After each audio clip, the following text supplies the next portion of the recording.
Here's a basic overview of the biochemistry of the Novavax coronavirus vaccine. Let me start by saying that I am not an immunologist. I'm a protein biochemist, and that's how I'm going to approach things. I'm not going to go into the immunology side of things, but the key thing to keep in mind is that the idea with any vaccine is to introduce your body to an invader or part of an invader in a harmless form so that your body can learn to be on alert for it in the future. And so if it encounters that thing again in the presence of the actual virus or bacteria or whatever, it's going to be able to generate antibodies and T-cell responses and that sort of thing to fight it off. So how do you introduce part of a virus and what part to introduce?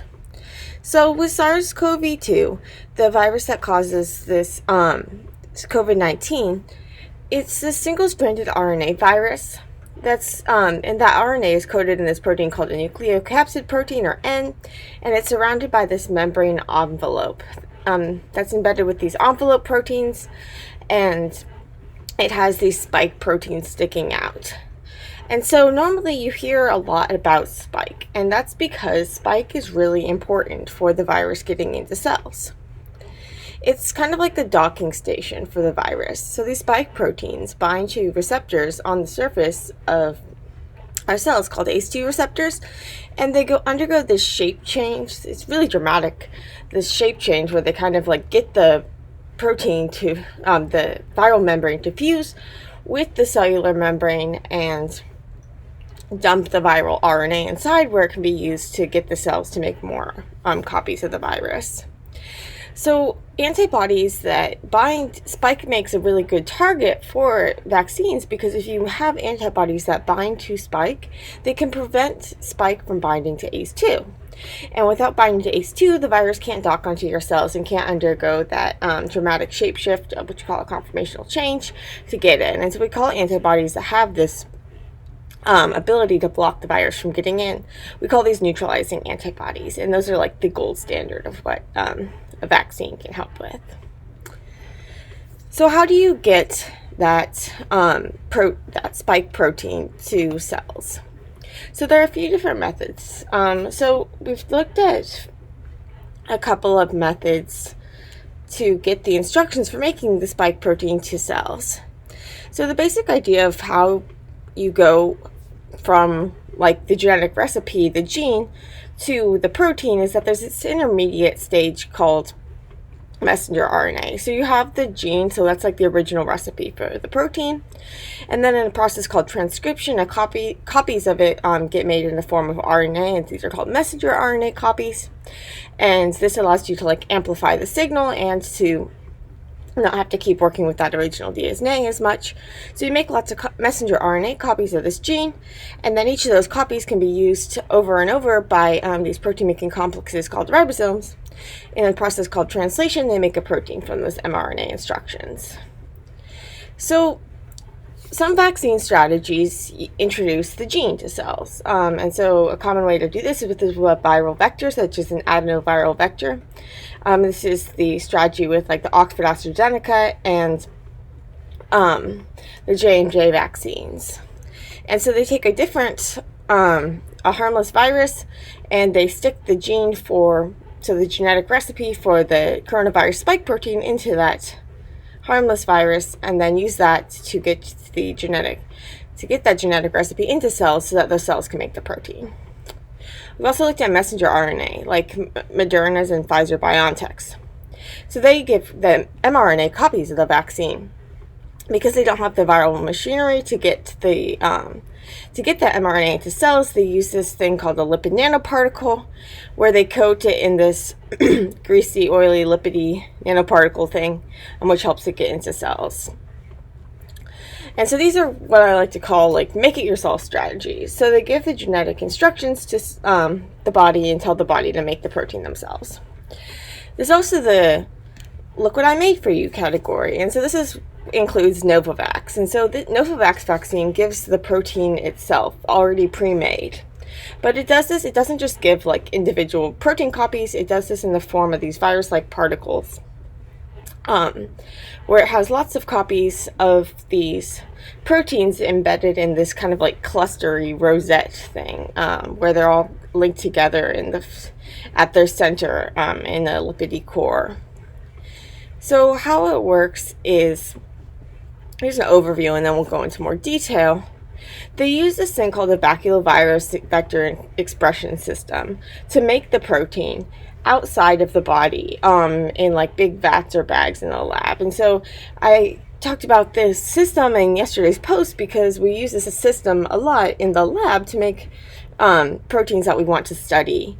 And this is often called recombinant protein expression because what you do is you recombine the gene with another piece of DNA that makes it easier to work with and to express. And so in this case, you recombine the gene with a backmid DNA. And so a backmid is this circular piece of DNA that can grow in both bacterial and insect cells. And you stick it into insect cells, and then those insect cells will make this thing called a baculovirus, which is a virus that infects other insect cells. And so then the insect cells will infect each other, and then they'll all start making this protein. And so they're just making the spike protein. They're not making like the whole coronavirus or anything, so it's totally safe. So they're making lots of this spike protein, and then the company, to actually purify the protein, so they're expressing the full length protein. And so normally this protein is embedded in like a lipidy, so an oily membrane. And just like oil and water don't mix, if you when you purify this protein, if you do it in detergent, which is kind of like an oil, but it has water liking parts and water hating parts. And so the water, this allows it to be water soluble, but it's still like all those water hated parts will clump together. So we call those things like hydrophobic. The water doesn't want to hang out with them, so they cluster together. And they do this in the center. So you end up with this lipidy blob with the water liking parts on the outside. And so in the water, the hydrophobic parts of the spike protein, so the parts that are normally embedded in the cell membrane or the viral membrane, they get embedded in this the lipid core, and then you have these like 14 or so of the spike protein sticking out, and this allows it to look more like an actual virus as opposed to just single floating proteins, and it helps the immune system to recognize it better. And it also has other chemicals called adjuvants, which in this case, there's like this proprietary adjuvant called matrix M, and the idea with an adjuvant is kind of just to put your immune system on alert that this is something that is harmful. Learn to recognize it and destroy it. And so it's not actually like harmful, it's foreign, and so you want your body to recognize that it's foreign when it's in the context of an actual virus. So I'm not going to go into this, but this is just the idea of the baculovirus expression vector system. So I talked about it in detail yesterday if you want to go into that further. Here's some more information on their purification strategy. So basically you have that spike protein. So normally the spike protein is actually a trimer. So it has 3 copies of this spike protein subunit.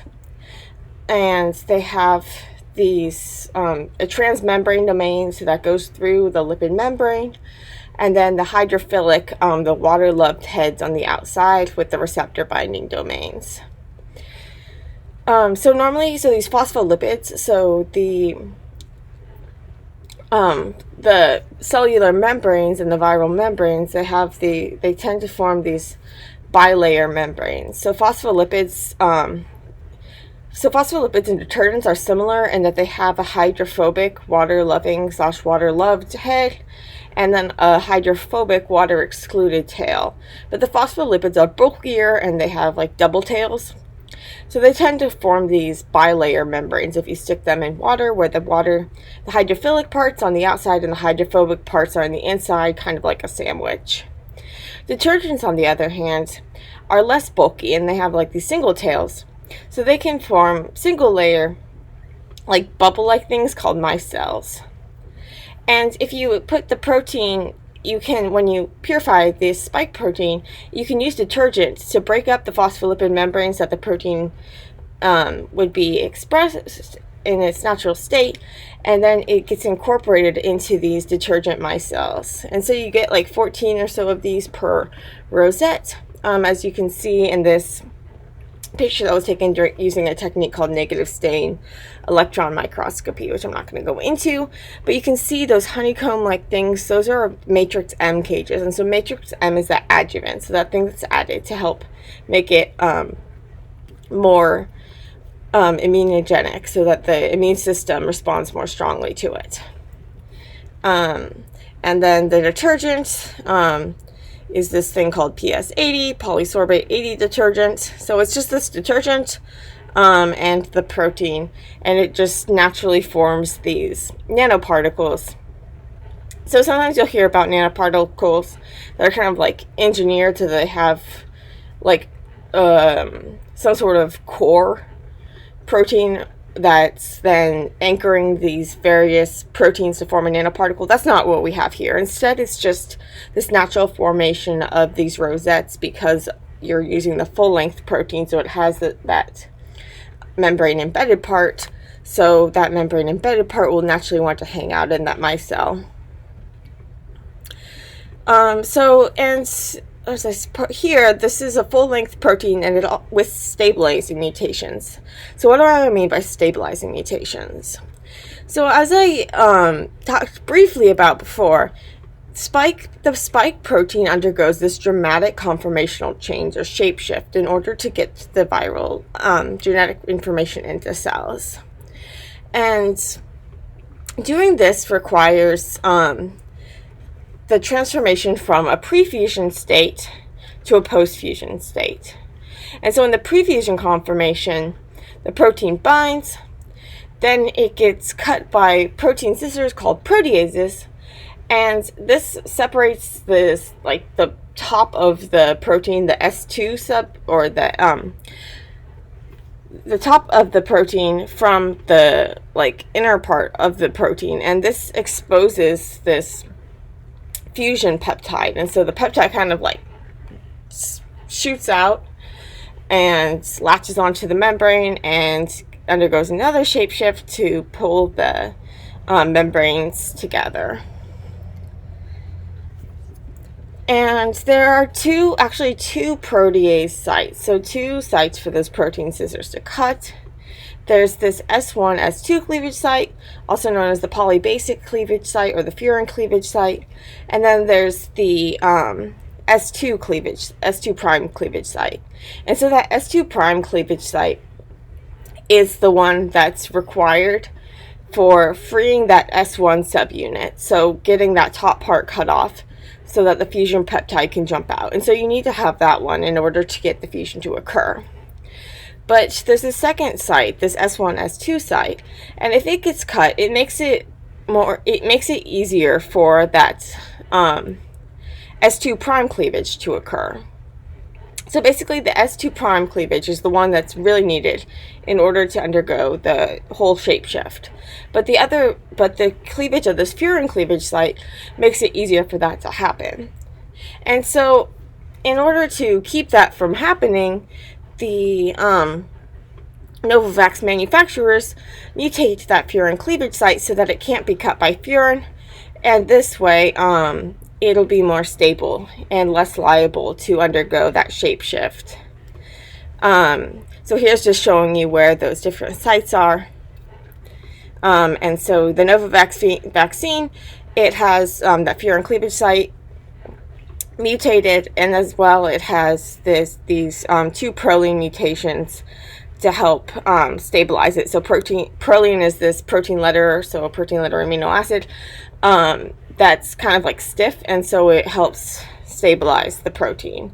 And so you have a stable protein embedded in this lipid micelle, and this is going to look kind of like a virus, but it only has the viral protein. It only has this single viral protein, lots of copies of it, but it doesn't have any of the viral other things that the virus needs, so it's not like an actual virus or anything.